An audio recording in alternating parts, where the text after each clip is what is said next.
सत्य वचन, अमर वचन, जीवित वचन, दिव्य वचन, सत्य वचन, अमर वचन, जीवित वचन।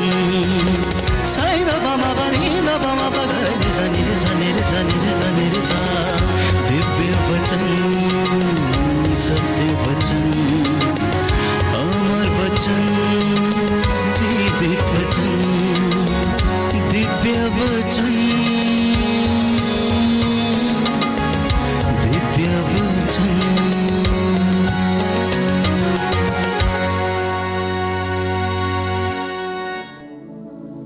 प्यारे भाइयों और बहनों, पिछले दिनों हम चर्चा कर रहे थे कि विश्वासी के जीवन की और आध्यात्मिक जीवन की पराकाष्ठा है।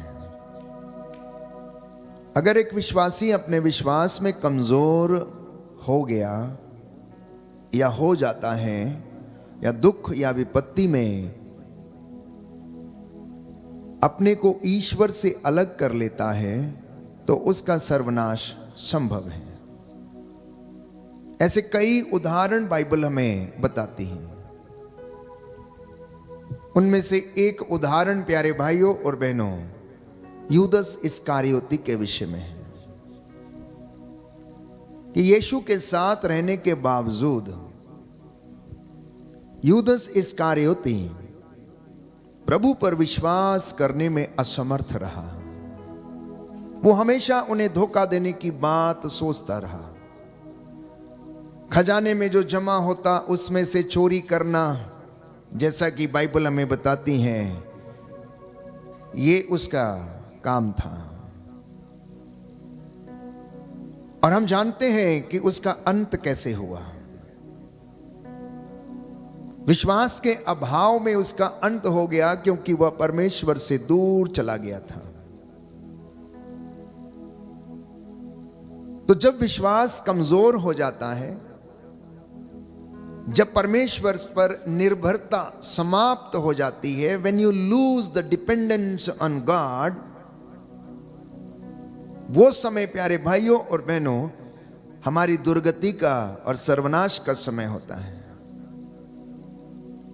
इसलिए हमें सांसारिक चीजों पर भरोसा करने की अपेक्षा परमेश्वर पर भरोसा करने की आवश्यकता है। Learning to depend on God. और इसी क्रम में प्यारे भाइयों और बहनों प्रभु ने आज वचन दिया है कि मेरे बच्चों से कहो कि ये मात्र डिवोटी बनकर जीवन ना जिए, बल्कि शिष्य बने। और जो शिष्य बन चुके हैं वो प्रेरित बनने की कोशिश करें। प्यारे भाइयों और बहनों, भक्त से शिष्य बनना और शिष्य से प्रेरित बनना, ये प्रभु यीशु का आह्वान है। ये मसीही जीवन का निमंत्रण है। कई लोग पूरी जिंदगी डिवोटी बनकर गुजार देते हैं, लेकिन शिष्य कभी नहीं बनते हैं, क्योंकि शिष्य बनने के लिए ओबीडियंस की आवश्यकता है, गुरु की आज्ञा का पालन करने की आवश्यकता है। और यदि आप आज्ञा पालन सीख भी गए हैं तो प्यारे भाइयों और बहनों उसे एग्जीक्यूट करने की आवश्यकता है, दिखाने की आवश्यकता है। तो आज्ञा पालन के तहत हम प्रेरिताई का कार्य करते हैं। और जब कोई व्यक्ति प्रेरिताई का काम करता है तो प्रेरिताई के काम में शहादत हमें देनी पड़ती है। अपोस्टलशिप प्यारे भाइयों और बहनों, उसमें मार्टरडम निश्चित है, यानी कि शहादत निश्चित है। मसीही जीवन का क्रम इस तरीके से आगे बढ़ना चाहिए। भक्त से शिष्य, शिष्य से प्रेरित और प्रेरित से शहादत। और वो शहादत जब हम उसके विषय में पढ़ते हैं, यीशु के नाम पर दी गई है, परमेश्वर के नाम पर जो शहीद हुए हैं, वो दूतों की संगति में, संतों की मंडली में पाए जाएंगे, जो अपने वस्त्रों को यीशु के पवित्र लहू के साथ धो चुके हैं। बोलिए आमेन, आमीन, हालेलुया, हालेलुया, हालेलुया। हालेलुया। हे प्रभु यीशु, हे प्रभु यीशु, मुझे जीवन का मार्ग दिखाइए। मुझे जीवन का मार्ग दिखाइए। Hallelujah, hallelujah. संसार के माया मोह से संसार के माया मोह मेरी से दृष्टि हटा दीजिए। मेरी दृष्टि हटा दीजिए। मुझे अपने मार्ग द्वारा मुझे अपने मार्ग द्वारा नव जीवन प्रदान कीजिए। नव जीवन प्रदान कीजिए। Hallelujah, hallelujah, hallelujah. हालेलुया। तो ये काम कैसे होगा कि हम भक्त से शिष्य बने, और जब हम शिष्य बन जाते हैं तो प्रेरित बने, और जब हम प्रेरित की श्रेणी में आ जाते हैं तो हम शहादत के लिए तैयार रहे। इसके लिए परमेश्वर के वचन में विश्राम करने की आवश्यकता है। We need to rest in the word of God। और जब तक कोई व्यक्ति परमेश्वर के वचन में विश्राम नहीं करता, तब तक वो इन सब बातों को नहीं कर पाता।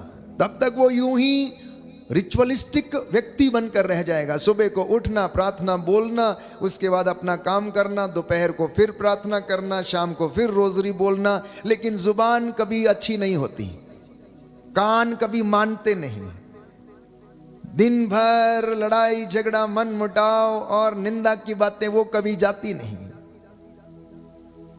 प्यारे भाइयों और बहनों, जब आप प्रेरित बन जाते हैं तब ये सब कुछ समाप्त हो जाता है, सब कुछ नया बनता है।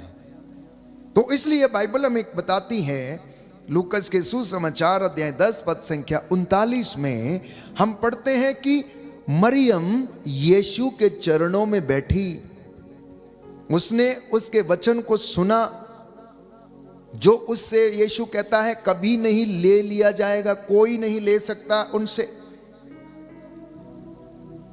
परमेश्वर के पुत्र यीशु ने उसको जो वचन सुनाया, उसकी जिंदगी के लिए था, उसके जीवन के लिए था, उसके विश्वास की बढ़ोतरी के लिए था। क्योंकि यीशु सदा एक रूप रहता है, उसका वचन कभी पुराना नहीं होता, हमेशा नया है, और उसकी कृपा बाइबल कहती है हर दिन नई होती है। इब्रानियों के पत्र अध्याय 13 पद संख्या 8 में हम पढ़ते हैं कि यीशु सदा एक रूप बने रहते हैं, हमेशा एक रूप रहते हैं। जैसा वो आदि में था वैसा अब है, हमेशा हमेशा तक रहेगा। और आदि में कैसा था? वो शब्द था। योहन के सुसमाचार अध्याय 1 पद संख्या 1 से 2 में पढ़ते हैं कि आदि में शब्द था और शब्द ईश्वर के साथ था और शब्द ही ईश्वर था, और शब्द देह बना और उसने हमारे बीच में निवास किया। लोगों ने इस वचन को सुना, कईयों ने विश्वास किया, कईयों ने विश्वास नहीं किया। उन्होंने उस शब्द को देखा, यीशु को देखा, उनके सामने खड़ा था, उनके सामने चमत्कार कर रहा था, लेकिन वे विश्वास नहीं कर पाए। उनमें से बहुत सारे लोग जो उनके साथ रहते थे उन्हें छोड़कर भाग गए। अंततः यीशु ने योहन के सुसमाचार अध्याय 6 पद संख्या 68 में हम पढ़ते हैं कि अपने शिष्यों से कहा, सब लोग मुझे छोड़कर चले गए हैं, क्या तुम भी छोड़कर चले जाना चाहते हो? तो पेतरुस जवाब देता है, हम आपको छोड़कर कहां जाएं? हम आपको छोड़कर कहां जाएं? आपके वचनों में अनंत जीवन का संदेश है। आपके वचनों में अनंत जीवन का संदेश है। जब मैं आपसे यह बात कर रहा हूं कि हमें भक्त से शिष्य बनना चाहिए, शिष्य से प्रेरित बनना चाहिए, और प्रेरित से हमें शहादत को स्वीकार करने के लिए तैयार रहना चाहिए, so it implies that we should move from हमारे व्यक्तिगत जीवन से निकलकर परमेश्वर पर विश्वास करने वाले और निर्भर रहने वाले व्यक्ति बनने की आवश्यकता है। Moving from the age of individuality to dependence on God, अपने व्यक्तिगत जीवन से निकलकर परमेश्वर के ऊपर निर्भर होने के लिए एक क्रिस्तीय जीवन के लिए हम बुलाए गए हैं। और उस बात को पूरा करने के लिए प्यारे भाइयों और बहनों, बाइबल हमें बताती है कि यीशु हमारे साथ ऐसा करने को तैयार है। इसलिए पवित्र बाइबल कहती है कि जब तक मैं अपनी प्रतिज्ञाओं को जो मैंने तुम्हारे पूर्वजों से की थी पूरा ना कर दूं, तब तक मैं तुम्हें नहीं छोड़ूंगा। Hallelujah, hallelujah, hallelujah, hallelujah, hallelujah. प्रभु कहता है, प्रभु कहता है, एजेकियल नबी का ग्रंथ एजेकियल नबी का ग्रंथ अध्याय 36 अध्याय पद 36 संख्या 26, पद संख्या मैं 26, तुम लोगों को मैं तुम लोगों को एक नया हृदय प्रदान करूंगा एक नया हृदय प्रदान और करूंगा तुम में और तुम एक में नया आत्मा रख दूंगा। एक नया आत्मा रख मैं दूंगा। तुम्हारे शरीर से मैं तुम्हारे शरीर से पत्थर का हृदय निकालकर पत्थर का हृदय निकालकर तुम लोगों को तुम लोगों को रक्त मांस का हृदय रक्त मांस का हृदय प्रदान करूंगा। प्रदान करूंगा। Hallelujah, hallelujah, hallelujah. हालेलुया। तो इसलिए ईश्वर का वचन सुनना अनिवार्य है। जब तक हम इस वचन को नहीं सुनते, ये वचन आप में विश्वास को दृढ़ नहीं कर सकता। वचन सुनने से विश्वास उत्पन्न होता है, बाइबल हमें बताती है। और योहन के सुसमाचार अध्याय 17 पद संख्या 13 में हम पढ़ते हैं कि यीशु मसीह को अनंत जीवन मिला है, इसलिए वो हमें अनंत जीवन प्रदान करने के लिए इस दुनिया में आया है। और उसने हमें वो अनंत जीवन प्रदान किया है और उसका भागी बनने के लिए हमें बुलाया है। तो उनका जो मेन काम था प्यारे भाइयों और बहनों, वो लोगों को जीवन देना, उनकी बीमारियों से उन्हें आजाद करना, अबदूतों से उनको रिहा करना। अंततः हमारे साथ क्या रह जाता है, आप लोग जान लीजिए, केवल ईश्वर का वचन हमारे साथ निवास करता है। आप याद कीजिए, लूकस के सुसमाचार में हम पढ़ते हैं अध्याय 24 में कि जब एमाउस के रास्ते पर दो शिष्य जा रहे थे, उनके मुख बड़े उदास थे, मलिन हुए थे, वो बड़े निराश थे और कुछ चर्चा करते हुए जा रहे थे। और यीशु उनके साथ में एक राहगीर के समान उनके साथ में हो लिया और उनकी बातों को सुनने लगा और पूछने लगा कि क्या हो गया है, किस विषय पर बातचीत कर रहे हो। वो कहने लगे कि केवल तुम ही एक व्यक्ति हो जो नहीं जानते कि यरूशलेम में बीते दिनों क्या क्या बीता है। ये तो बड़ी आश्चर्य की बात है कि केवल तुम हो जो नहीं जानते हो।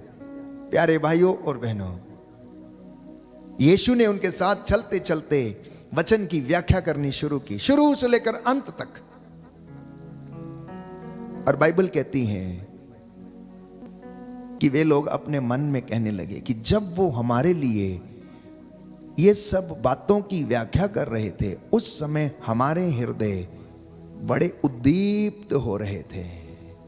जब वो लोग वचन सुन रहे थे, पुनर्जीवित यीशु के द्वारा जो उनको वो समझा रहे थे, तो उनके हृदय अंदर ही अंदर उद्दीप्त हो रहे थे।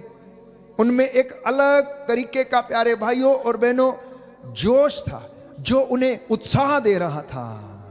और वो संध्या के समय उन्हें क्या करते हैं, बुलाते हैं और यीशु उनके साथ में रहते हैं और वे लोग यीशु को रोटी तोड़ते वक्त पहचान लेते हैं। अभी भी यहां तक वे लोग एक भक्त की श्रेणी में ही रहे, भक्त से एक शिष्य बनकर ही जीवन बिताते रहे, लेकिन वो शहादत के लिए तैयार नहीं थे, प्रेरित बनने के लिए तैयार नहीं थे।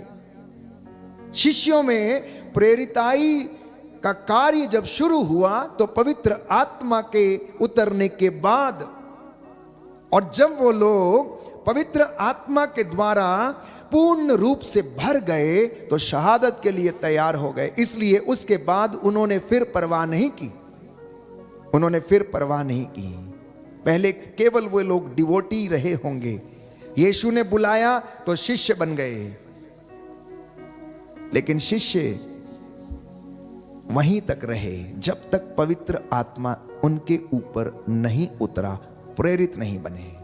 पवित्र आत्मा के वरदान जब उनके अंदर भर गए, डर खत्म हो गया, भय खत्म हो गया, तब वे लोग अपने प्राणों को निछावर करने के लिए तैयार हो गए। फिर उन्होंने पीछे मुड़कर नहीं देखा। Hallelujah, hallelujah. यीशु की स्तुति हो, यीशु की स्तुति यीशु हो, को धन्यवाद, यीशु को धन्यवाद, यीशु की आराधना हो, यीशु की आराधना हो, यीशु की महिमा हो, यीशु की महिमा, यीशु को धन्यवाद। यीशु को धन्यवाद, हालेलुया, हालेलुया, हालेलुया। हालेलुया। तो संत जेरोम लिखते हैं कि ignorance of the word of God is ignorance of Jesus Christ.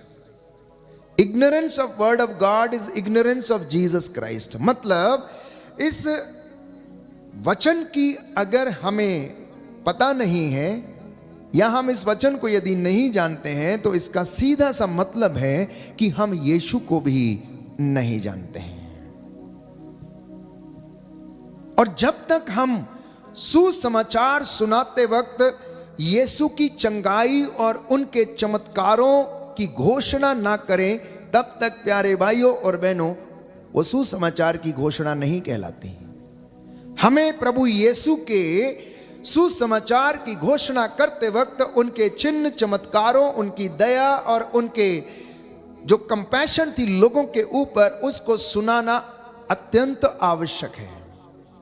यीशु ने किस तरह से लोगों की सेवा की, किस तरह से रोगियों को चंगा किया, किस तरह से उन्होंने चिन्ह चमत्कार और मिरेकल्स किए। जब भी आप घोषणा करते हैं सुसमाचार की तो उनको अवश्य बताना चाहिए। So the proclamation is not a proclamation if you don't take the name of Jesus' miracle and healing. वो तब तक प्यारे भाइयों और बहनों सुसमाचार नहीं बनते जब तक कि हम यीशु का नाम ना लें, जब तक हम यीशु की चंगाई की घोषणा ना करें तब तक वो सुसमाचार नहीं बनता है। सुसमाचार अनंत जीवन का संदेश है और वो अनंत जीवन यीशु मसीह देता है। रोमियो के पत्र अध्याय 10 पद संख्या 17 में हम पढ़ते हैं, जब हम विश्वास की चर्चा करते हैं कि सुनने से विश्वास उत्पन्न होता है और जो सुना जाता है वो ईश्वर का वचन है। लूकस के सुसमाचार अध्याय 5 पद संख्या 1 में हम पढ़ते हैं कि पेतरुस ने यीशु मसीह के पूरे जीवन को देखा। लूकस का सुसमाचार अध्याय 5 पद संख्या 1। पेतरुस जो यीशु के साथ रहता था उसने यीशु की बातों को सुना। लिखा है, एक दिन ईसा गनेजरेत की झील के पास थे। लोग ईश्वर का वचन सुनने के लिए उन पर गिरे पड़ते थे। उस समय उन्होंने झील के किनारे लगी 2 नावों को देखा। मछुए उन पर से उतरकर जाल धो रहे थे। ईसा ने सिमोन की नाव पर सवार होकर उसे किनारे से कुछ दूर ले चलने के लिए कहा। इसके बाद वे नाव पर बैठे हुए जनता को शिक्षा देते रहे। उपदेश समाप्त करने के बाद उन्होंने सिमोन से कहा, नाव गहरे पानी में ले चलो और मछलियां पकड़ने के लिए अपने जाल डालो। सिमोन ने उत्तर दिया, गुरुवर, रात भर मेहनत करने पर भी हम कुछ नहीं पकड़ सके, परंतु आपके कहने पर मैं जाल डालूंगा। आपके कहने पर मैं जाल डालूंगा। यीशु के आजू बाजू भीड़ की भीड़ वचन सुनने के लिए बैठी हुई थी। क्योंकि यीशु सबको दिख जाए इसलिए यीशु सिमोन की नाव पर चढ़ गए और समुद्र के किनारे जो नावें लगी हुई थीं उस पर बैठकर लोगों को वचन सुनाने लगे। पेतरुस बड़े ध्यान से सुन रहा था कि यीशु क्या कह रहे हैं। He was amazed on his teachings the way Jesus was teaching. Petrus असमंजस में जरूर पड़ गया होगा, आश्चर्यचकित जरूर हो गया कि जिस अधिकार के साथ यीशु इन तमाम लोगों को और भीड़ को वचन सुना रहे थे।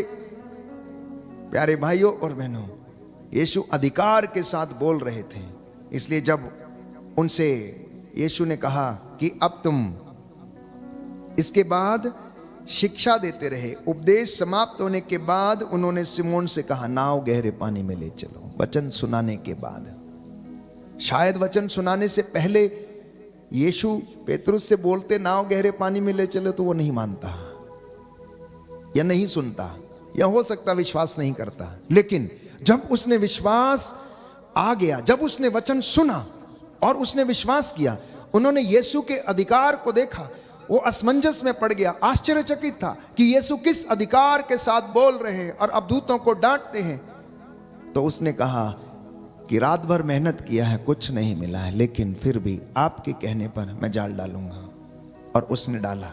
लिखा है आगे, प्यारे भाइयों और बहनों, ऐसा करने से बहुत अधिक मछलियां फंस गईं और जाल फटने को हो गया।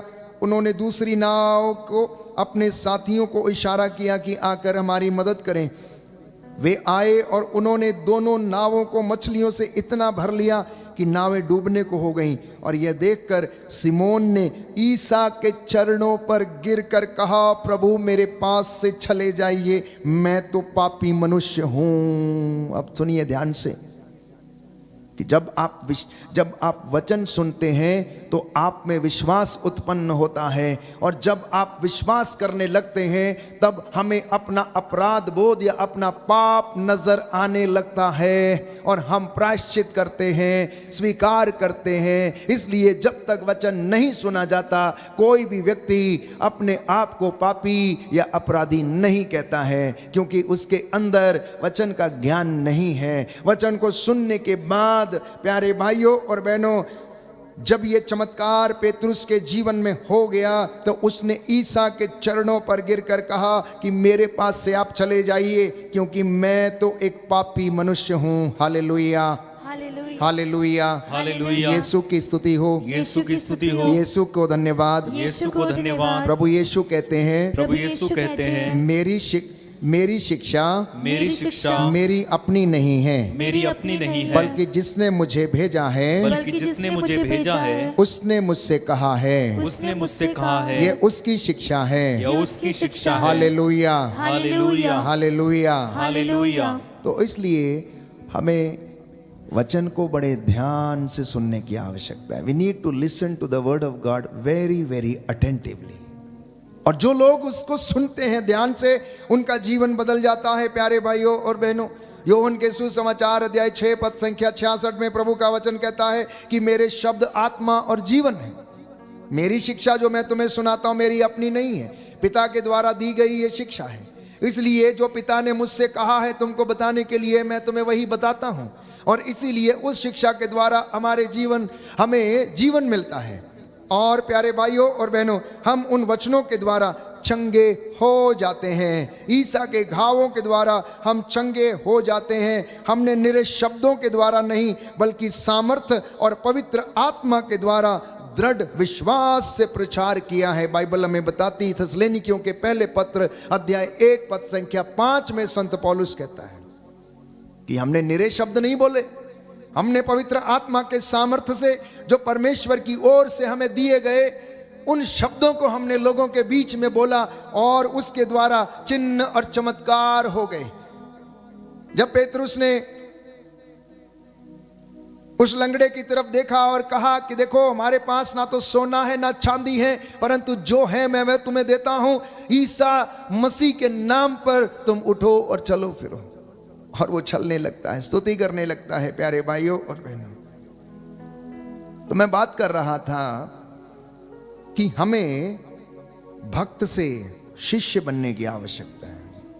और जब आप शिष्य बन जाते हैं तो हम आज्ञा पालन सीख लेते हैं, क्योंकि एक शिष्य से सबसे ज्यादा जो चीज डिमांड की जाती है वो है आज्ञाकारिता।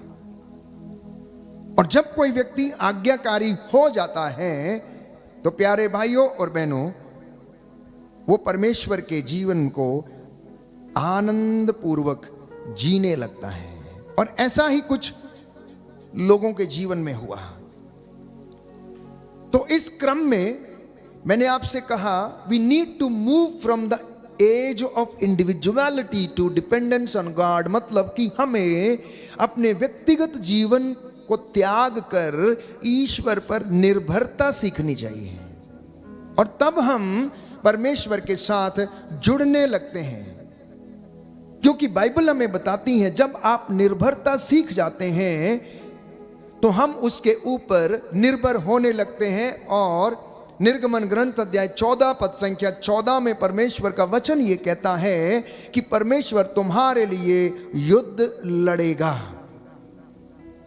तो एक विश्वासी की जो बुलाहट है, एक विश्वासी का जो मिशन है, वो ये है प्यारे भाइयों और बहनों कि हम परमेश्वर की ओर बढ़े, हम भक्त से शिष्य बने, शिष्य से प्रेरिताई की ओर बढ़े, और प्रेरिताई में जब हमें शहादत भी देनी पड़े तो उसके लिए हम तैयार हो जाएं। स्तेफनुस के विषय में हम पढ़ते हैं प्रेरितों का कार्यकलाप अध्याय 7 पद संख्या 56 में, Acts of the Apostles chapter 7 verse 56, कि जब पेतरुस शहीद होने के लिए तैयार हो गया, वो प्रेरित तो था ही, परमेश्वर के का काम करता था, सेवकाई करता था, यीशु के वचन का प्रचार करता था, और वो कहने लगता है कि स्तेफनुस ने कहा कि मैं स्वर्ग को खुला हुआ देख रहा हूं। प्रेरितों का कार्यकलाप अध्याय 7 पद संख्या 56 में यदि आप पढ़ेंगे तो स्तेफनुस जिसे पत्थरों से मार डाला जा रहा था, प्यारे भाइयों और बहनों, वो देखता है कि स्वर्ग का द्वार जो है वो खुला हुआ है, स्वर्ग का द्वार खुल चुका है, और वह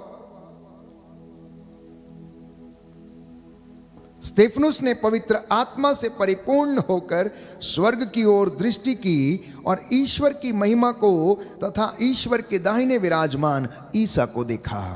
वह बोल उठा, मैं स्वर्ग को खुला और ईश्वर के दाहिने विराजमान मानव पुत्र को देख रहा हूं। इस पर उन्होंने ऊंचे स्वर से चिल्लाकर अपने कान बंद कर लिए, वे सब मिलकर उस पर टूट पड़े। प्रेरिताई से जब हम शहादत की ओर प्यारे भाइयों और बहनों बढ़ने लगते हैं तो हमारे जीवन में चिन्ह और चमत्कार होने लगते हैं। परमेश्वर हमें अपनी बाहों में लेने के लिए तैयार रहता है। हमारा दुख जो प्रभु के लिए सहन किया गया है कभी बेकार नहीं जाएगा। जो प्रभु के नाम पर दुख सहता है वो कभी भी दुख बेकार नहीं जाएगा। It will never go in vain. स्तेफनुस ने प्रभु के लिए अपने आप को निछावर किया, शहीद हो गया, उसे पत्थरों से मार डाला गया, सब लोग उसके ऊपर टूट पड़े। उसे विश्वास था कि वो स्वर्ग में उसे क्या किया जा रहा है, स्वीकार किया जा रहा है, और प्रभु उसे अपनी गोद में लेने के लिए तैयार है प्यारे भाइयों और बहनों, क्योंकि वे अपने प्रभु के लिए अपने आप को स्वीकार कर रहे थे। तो जब हम विश्वास करते हैं तब ये सारे काम हम कर सकते हैं, लेकिन जब हम विश्वास में कमजोर होते हैं, तो मैंने आपको एक उदाहरण दिया, हम यूदस इस्कारियोती के जैसे जाकर अपने आप को सर्वनाश कर लेते हैं। Why did Judas lose his life? क्यों उसने अपना जीवन खो दिया? क्योंकि उसने यीशु के ऊपर संपूर्ण रूप से विश्वास नहीं किया। क्यों वो गिर गया? क्योंकि वह यीशु के दूर चला गया था, वो यीशु से दूर चला गया था। यूदस का हृदय यीशु से दूर था, उसका मन यीशु से दूर था, वो केवल सांसारिक चीजों में रमा हुआ था, वो सांसारिक तृप्ति से अपने आप को भरना चाहता था, लेकिन ऐसा हुआ नहीं प्यारे भाइयों और बहनों। और मात्र चांदी के 30 सिक्कों में उसने यीशु मसीह के जीवन का सौदा कर लिया। शिष्य होने के बावजूद वो प्रेरित बनने में असमर्थ रहा, आज्ञा का पालन नहीं कर पाया, प्यार नहीं कर पाया। आज दुनिया में बहुत सारे लोग हैं जो शिष्य होने का दावा करते हैं, जो भक्त होने का दावा करते हैं, लेकिन शायद उनका हृदय परमेश्वर से बहुत दूर है, उनका जीवन परमेश्वर के अनुरूप नहीं, वचन के अनुरूप नहीं है। He insulted Jesus with just 30 coins। प्यारे भाइयों और बहनों, आज इस बात को हमें गहनता से मनन चिंतन करने की आवश्यकता है। लिखा है कि यूदस ने, प्यारे भाइयों और बहनों, 2 मालिकों की सेवा करनी चाहिए, एक धन की और एक ईश्वर की, एक धन की और एक ईश्वर की। एक भक्त, एक शिष्य जब इस तरह के जाल में फंस जाता है और निर्णय नहीं ले पाता है कि वो धन की सेवा करेगा या ईश्वर की, तो उसका भटकना अनिवार्य है, वो भटक जाएगा। और यूदस के जीवन में ऐसा हुआ क्योंकि वो दो स्वामियों की सेवा करने की कोशिश कर रहा था और ईसा ने कहा कि तुम दो स्वामियों की सेवा नहीं कर सकते, या तो तुम एक से बैर करोगे और दूसरे से प्रेम। दूसरी बात उसके जीवन में यह थी कि वो अपने समुदाय से अलग रहा। He was away from his community. और यही कारण था कि वो गिर गया, यही कारण था कि वो भटक गया, यही कारण था कि शैतान ने उसको अपने फंदे में फंसा लिया और उसने जाके अपने आप को नुकसान पहुंचाया, फांसी लगा ली। इतना ही नहीं, वो भटक भी गया था, वो दूर चला भी गया था, वो गिर भी गया था, उसने गलती भी कर ली, लेकिन उसके अंदर ये हिम्मत नहीं आई कि उठ के वापस चला जाए और माफी मांग ले और कहे कि मुझसे गलती हो गई। आज दुनिया में ऐसे कई लोग हैं प्यारे भाई और बहनों, और यही कारण है कि उनके जीवन में बहुत सारी समस्याएं हैं, बहुत सारा कष्ट है। जब कोई व्यक्ति अपने आप को स्वीकार नहीं कर पाता है, जब कोई व्यक्ति अपनी गलती को स्वीकार नहीं करता, तो वो अपने को हानि पहुंचाता है। तो जब कोई व्यक्ति अपनी इच्छा पूरी करना चाहता है ना कि ईश्वर की, तो वह परमेश्वर से दूर चला जाता है। इसलिए आज के इस पवित्र संध्या के समय प्रभु चाहता है कि हम केवल भक्त ना बने, हम भक्त से एक स्टेप ऊपर उठें, शिष्य बनने की श्रेणी में आए। और जब शिष्य बन जाते हैं तो आज्ञा पालन सीखें। आज्ञा पालन किसकी आज्ञा? इस वचन में जो लिखा गया है उसको स्वीकार करना और उसकी आज्ञा मानना और उसके अनुसार जीवन बिताना। और जब हम ऐसा करते हैं तो हम प्रेरिताई के कामों के विषय में प्यारे भाइयों और बहनों आगे बढ़ते रहते हैं। क्योंकि जब आज्ञाकारिता जीवन में नहीं है तो समस्याओं का आना जीवन में अनिवार्य है। समस्याओं का आना जीवन में अनिवार्य है। दूसरा उदाहरण नबी योना के विषय में हम पढ़ते हैं। नबी योना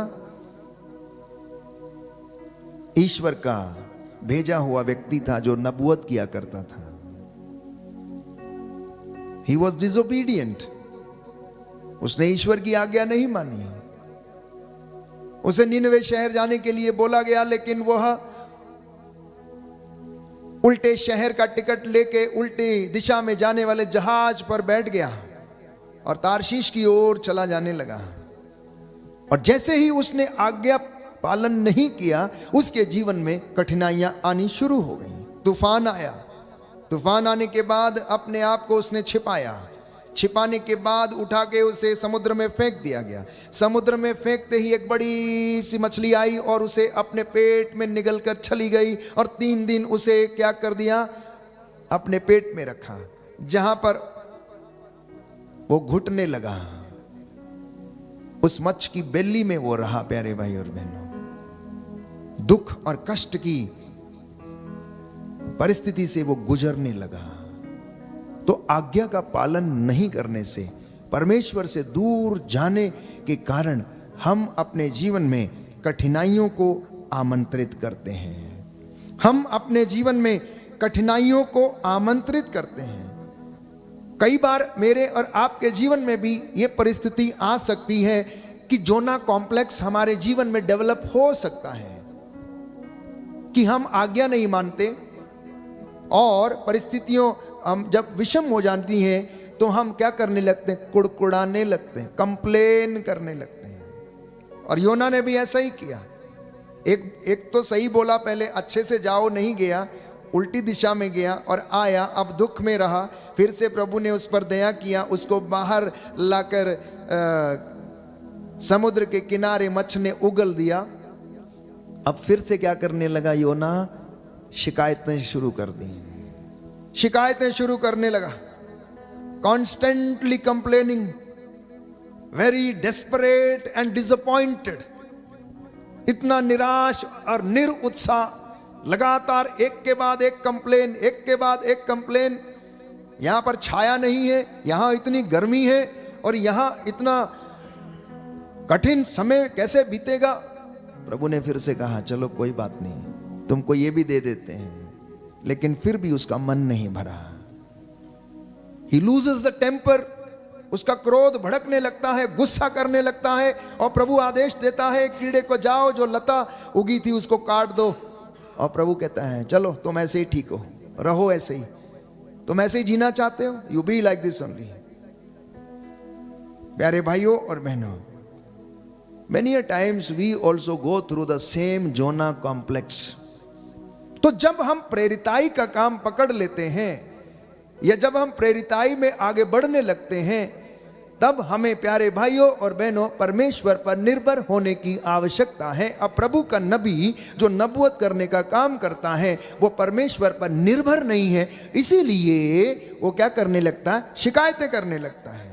प्रभु का भक्त प्रभु पर निर्भर नहीं है, इसलिए वो शिकायतें करने लगता है। इसलिए आम तौर पर विश्वासी क्या करने लगता है, जब विश्वास में कमजोर है तो कहने लगता है मेरा भाग्य फूटा है, भगवान ने मेरे साथ ऐसा क्यों किया, मेरे साथ ही ऐसा क्यों होता है, मेरे ही परिवार में ऐसा क्यों है, प्रभु मेरे ही जीवन में ऐसा क्यों है। तो उधर से जवाब मिलता है कोई बात नहीं बेटा, शांत रह, शांत रह, दुख की भट्टी में तेरी परख कर रहा हूं, मैं दुख में तुझे देख रहा हूं कि तेरा मनोभाव कैसा है। ये जवाब मिलेगा आपको आगे से। Don't worry, I will take care, every word which I have promised to your ancestors, जब तक वो पूरा ना हो जाए तब तक मैं तुझे नहीं छोड़ूंगा। ये आपको जवाब मिलेगा अगर आप सचमुच में विश्वास करने वाले व्यक्ति हैं। तो आज के इस पवित्र दिन में प्रभु चाहता है, मैं फिर से एक बार संक्षिप्त रूप से दोहराना चाहता हूं कि आप केवल भक्त ना रहें, केवल क्रिस्त भक्त ना रहें, शिष्य बने। और शिष्य बनने के लिए आपको उसका मूल्य अदा करना पड़ेगा। You need to pay the cost of discipleship. And the cost of discipleship is, my dear brothers and sisters, obedience. Obedience. और जब कोई व्यक्ति आज्ञाकारिता सीख जाता है, ओबीडियंस सीख जाता है, तो प्रेरित बनना उसके लिए आसान हो जाता है। प्रेरित बनना आसान हो जाता है। मनन चिंतन करें, मनन चिंतन करें कि हम किस श्रेणी में हैं। अभी तक केवल भक्त हैं या शिष्य हैं, या फिर शिष्य से एक स्टेप और आगे बढ़े हैं।